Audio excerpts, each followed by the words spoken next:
이번 주 프리미어리그 경기에서 가장 기대받는 경기 중에 하나가 바로 아스톤빌라와 맨유의 경기인데, 이 경기가 바로 테나그 감독의 경질 여부를 결정할 수 있는 경기가 될 것이라는 전망이 지배적입니다. 어떤 이야기가 나오고 있냐면, 래클리프 회장이 테나그 감독이 아스톤빌라와 경기하는 것을 지켜본 이후에 맨체스터 유나이티드의 고위층이 화요일에 회의를 가질 예정이다. 자세하게 읽어보면 맨유의 의사결정권자들은 아스톤빌라와의 경기 이후에 48시간 이내에 런던에서 회의를 가질 예정이고요. 이 회의의 주제는 테나그 감독에 대한 경질 여부입니다. 그리고 이 맨체스터 유나이티드의 임원위원회는 어떤 사람들이 참가를 하냐면, 래클리프 회장에 더해서 최고 경영자인 오마드 베리다, 스포츠 디렉터인 댄 애쉬워스 등등등 결정을 할 수 있는 사람들이 모일 예정이고요. 여기에 더해서 맨체스터 유나이티드의 공동회장 글레이저도 미국에서 런던으로 올 예정입니다. 그래서 최근에 BBC 스포츠에서 테나그 감독의 미래에 대해 래클리프 회장에게 물었을 때, 저는 테나그 감독을 매우 좋아하고 매우 훌륭한 코치라고 생각을 하지만 내가 혼자서 결정할 일이 아니다. 맨체스터 유나이티드를 이끄는 경영진이 여러 면에서 판단을 한 이후에 결정을 할 것이다 라고 이야기를 했습니다. 이제 그러다 보니까 정말 이 한 경기를 두고 어떤 이야기까지 나오냐면, 아스톤빌라전을 이긴다고 해도 아스톤빌라전을 어떻게 풀어가느냐에 따라서 테나그 감독의 경질 여부가 결정될 수 있다, 이런 이야기까지 나오고 있거든요. 그런데 일단 이 경기가 두 팀의 최근의 특성들을 생각을 해봤을 때는 아스톤빌라의 빌드업이나 그런 공격적인 패턴을 테나그 감독의 맨유가 붙잡기가 매우 어려워 보이는 건 사실이에요. 일단 전술적인 특징을 생각을 해보면, 테나그 감독의 최근 들어서 가장 큰 문제점 중에 하나는 이번 시즌 내내 너무 무모한 압박을 하면서 미드필더 라인에 큰 공간이 생긴다는 점이거든요. 어떤 거냐면, 지난 시즌만 하더라도 브루노 페르난데스가 상대가 후방에서 빌드업을 할 때 약간 내려앉아서 수비형 미드필더들을 압박했습니다. 그리고 앞쪽에서 최전방 공격수가 돌아다니고 좌우 측면 공격수들도 살짝 안쪽으로 들어가서 이 가운데 지역에서 하나의 블럭을 만드는 이런 장면들을 꽤나 만들었었어요. 그런데 사실은 이게 지난 시즌 후반기부터 나왔던 장면들이거든요. 최전방에 있는 공격수뿐만 아니라 브루노 페르난데스가 한 칸 올라와서 상대의 센터백을 모두 압박을 합니다. 그리고 여기에 더해서 좌우 측면 공격수들도 상대의 풀백을 향해서 달려들어요. 그래서 상대 수비 라인 모든 선수들을 부담스럽게 만드는 이러한 플레이가 테나그 감독의 축구에서 자주 나오고 있습니다. 근데 여기서 이제 문제가, 사실 이렇게 과감한 압박을 할 때는 중요한 지점 중에 하나가 미드필더 라인의 선수가 자칫하면 부족해질 수 있다는 거거든요. 그러면 이 부족해지는 미드필더 라인에서 아무래도 브루노 페르난데스가 한 칸 올라가서 압박을 하니까 중앙 미드필더가 2명밖에 남지 않잖아요. 그러면 모든 선수가 함께 올라가면서 선수의 간격을 좁혀준다면, 그러면 이제 사실 이 간격 문제가 사라지는 거거든요. 최후방 수비 라인과 최전방 공격수 라인이 좁혀지면서 여기서 촘촘한 간격을 유지할 수가 있는 거잖아요. 그런데 이런 간격 유지도 최근에 맨유가 되질 않습니다. 수비 라인은 뒤로 물러가 있고, 공격 라인은 아까 말씀드린 것처럼 4명의 선수가 모두 올라가 있고, 그러다 보니까 중앙 미드필더 2명이 혼자 덩그러니 남아있는 이런 장면들이 참 많이 나와요. 그리고 여기에 더해서 뭐 달로라던가 왼쪽에 마스라위, 이런 풀백들이 좀 가운데로 들어와서 미드필더 싸움을 도와주는 이런 장면이 많이 나오면 모르겠는데, 그런 것도 아니거든요. 이제 그러다 보니까 여기서 이제 나오는 문제는, 마이누라던가 우가르테 혹은 뭐 카세미르라던가 에릭센, 어떤 중앙 미드필더가 나와도 측면 공간도 커버해야 되고 중앙 공간도 커버해야 되고 앞쪽 공간도 커버해야 되고 뒤쪽 공간도 커버해야 되는, 아주 이 커버해야 되는 공간 자체가 넓게 형성이 된다는 거죠. 그러면 이런 형태에서는 어떤 선수가 나오든 이 공간을 모두 커버하기가 불가능에 가깝다라는 문제가 발생을 하는 건데, 그러다 보니까 최근에 맨유를 상대하는 팀들이 그냥 미드필드 라인을 편안하게 거쳐가면서 역습이 될 때가 참 많습니다. 특히나 지난 프리미어리그 라운드였던 토트넘전에 사실은 맨유가 좀 충격을 받았죠. 테나그 감독의 축구가 미래가 좀 없는 축구구나, 테나그 감독의 경질 얘기가 나온 게 바로 토트넘전 이후이기도 했었고요. 왜 그랬냐면, 토트넘전에서 이때 당시에 손흥민 선수도 없었기 때문에 토트넘이 불리할 것이란 예상이 많았지만, 맨유가 이 경기에서도 너무 과감한 압박을 시작을 합니다. 이 장면을 보면요, 앞쪽에 브루노 페르난데스, 중앙에 지르크지, 그리고 왼쪽에 레시포드, 오른쪽에 가르나초, 4명의 선수가 모두 올라가고 있어요. 그러다 보니까 중원에는 딱 두 명의 선수만 남죠. 우가르테와 마이누. 근데 이 두 명의 선수만 남을 때 미드필더 라인에 너무 넓은 공간이 발생을 합니다. 이렇게 되면 이 두 선수가 이 넓은 공간을 둘이서 커버하기에는 당연히 무리가 따르거든요. 그러다 보니까 이 장면에서 어떤 모습이 나오냐면 미드필더 라인에 마이누와 우가르테 두 명의 선수가 있을 때 앞쪽에 있었던 솔랑키가 살짝 내려오면서 이 공간을 활용을 합니다. 마이누가 이 장면에서 보면 그래도 솔랑키를 의식하면서 레시포드가 올라가니까 측면으로 움직여주긴 했어요. 근데 측면 공간을 마이누가 커버해줬지만 이 뒤쪽 공간까지 모두 커버해주기가 힘들었던 거죠. 그래서 여기서 토트넘이 볼을 잡은 다음에 측면으로 달려나가고 있는 솔랑키에게 편안하게 패스를 보내줍니다. 그리고 솔랑키가 이 뒷공간에서 볼을 잡으러 움직이니까 마이누가 솔랑키를 따라갈 수밖에 없는 상황이 만들어지죠. 근데 마이누도 이 공간을 완벽하게 커버를 못하니까 중앙에 있었던 우가르테가 측면 공간을 커버해주기 위해 움직여요. 그러면 두 명의 중앙 미드필더가 이렇게 측면으로 쏠리게 되면 반대편에 있는 공간은 정말 넓은 공간이 형성이 되겠죠. 그래서 이 다음 장면을 보면 우가르테와 마이누가 모두 측면으로 쏠렸을 때 레시포드가 내려오지 않아서 측면 공간을 도와줄 수 없는 상황이니까 쏠린 거겠죠. 그리고 가르나초도 반대편 공간에 있지만 가운데로 들어와서 뭐 우가르테의 움직임을 봤으면 미드필드 라인을 커버해주는 움직임이 있어야 되는데 그런 움직임도 없었습니다. 그리고 중계화면에 아예 브루노 페르난데스는 보이지도 않죠. 내려오려는 움직임이 없었어요. 토트넘이 지난 라운드에서 맨유를 상대할 때 되게 편하게 경기를 했거든요. 그래서 포르투전도 보면 정말 이 문제가 똑같이 발생을 합니다. 그러니까 이거는 지난 토트넘전은 우가르테와 마이누가 나왔었고 포르투전은 카세미로와 에릭센이 나왔어요. 중앙 미드필더의 조합이 달랐는데 조합이 다르지만 똑같은 문제가 동일하게 발생을 해요. 맨유의 최전방에 있는 투톱 앞쪽에 있고요. 좌우 측면 모두 달려나갑니다. 그러니까 미드필더 라인에 선수가 좀 부족하죠. 딱 두 명의 선수 에릭센과 카세미로만 남아있습니다. 그런데 수비 라인은 올라오질 않고 있어요. 간격 유지도 안 되죠. 공격 라인과 수비 라인의 거리가 일단 엄청 멀고요. 그러니까 이 사이 공간은 딱 두 명의 선수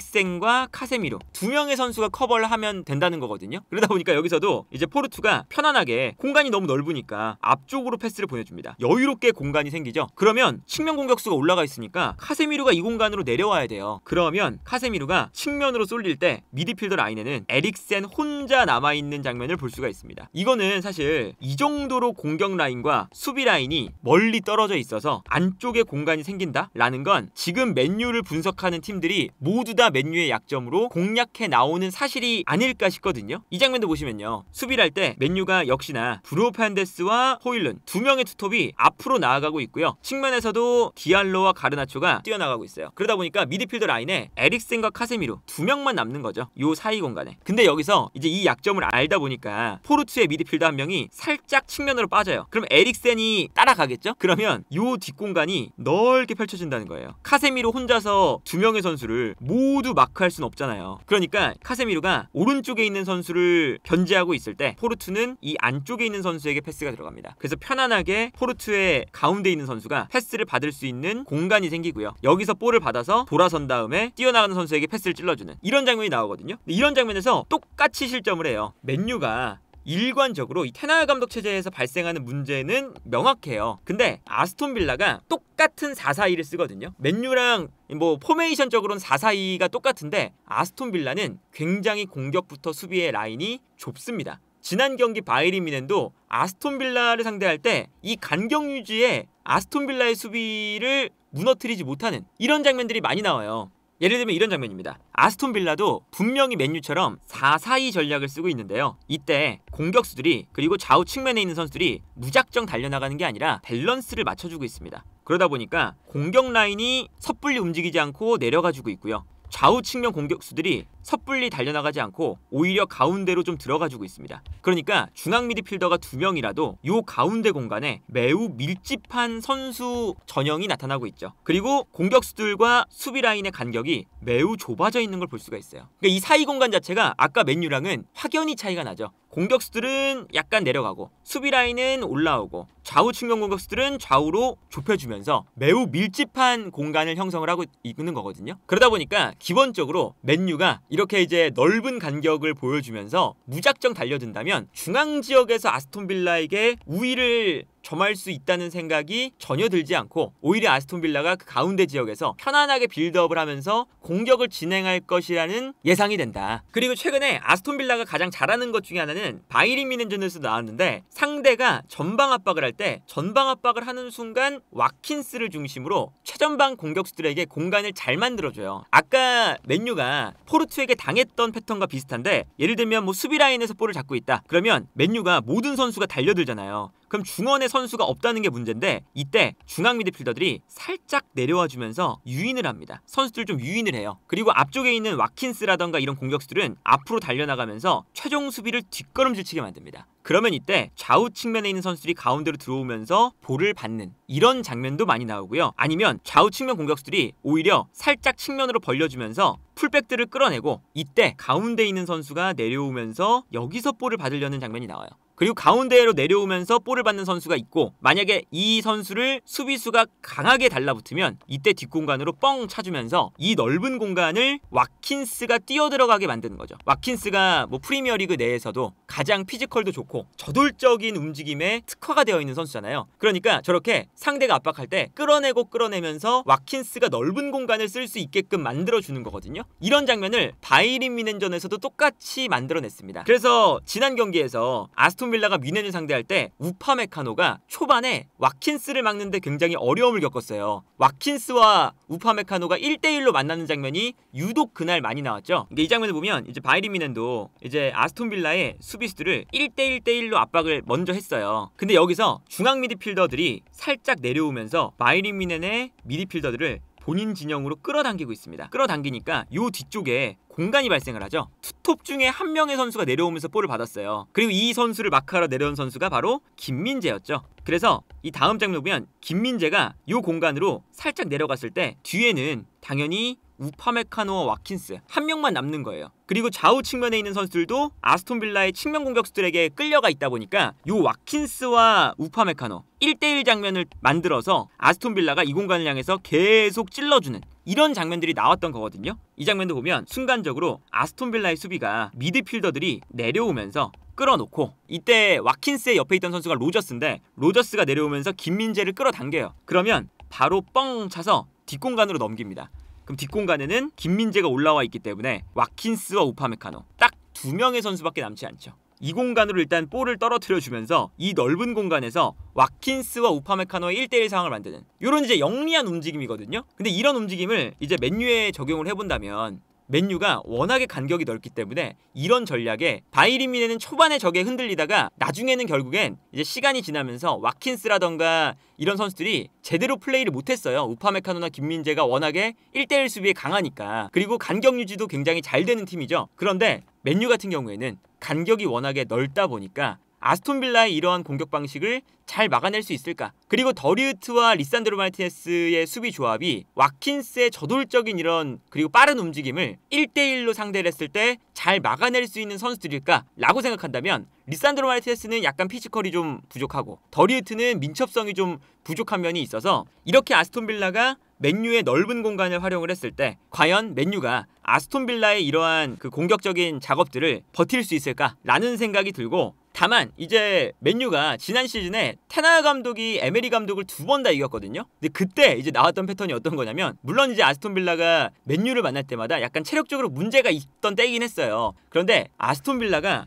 좁은 간격을 만들기 위해서 수비 라인을 높게 끌어올리고 공격 라인도 약간 내려가잖아요. 근데 이때 어쨌든 간격을 유지하기 위해서 요 뒷공간이 나오거든요. 그러면 이 공간으로 중앙에서 브루노 파렌데스라는 좋은 선수가 있으니까 부페에게 패스. 그럼 부페가 받아서 결정적인 패스를 찔러주고 이 공간으로 가르나초나 레시포드가 뛰어가면서 좋은 찬스를 만들었었거든요. 그러면서 실제로 맨유가 아스톤 빌라에게 2번 다 승리를 거뒀는데 물론 최근에 이제 레시포드라던가 가르나초 이번 시즌만큼은 지난 시즌에 비해서 특히나 브루노 파렌데스도 좋은 모습이 안 나오고 있긴 하지만 어쨌든 맨유가 이길 만한 가능성이 아예 없는 건 아니다. 다만 이제 전체적으로 봤을 때는 아스톤 빌라의 승리 가능성이 매우 높아 보이고 아마도 테나 감독의 마지막 경기가 될 가능성이 높아 보이는데 왜 그러냐면 맨유가 아스톤 빌라전을 승리한다 하더라도 어떻게 승리하느냐를 보고 테나 감독을 경질할지 말지 요거를 결정한다고 하니까 테나 감독의 시간이 이번 라운드에서 마무리될 수도 있겠다라는 생각이 드네요.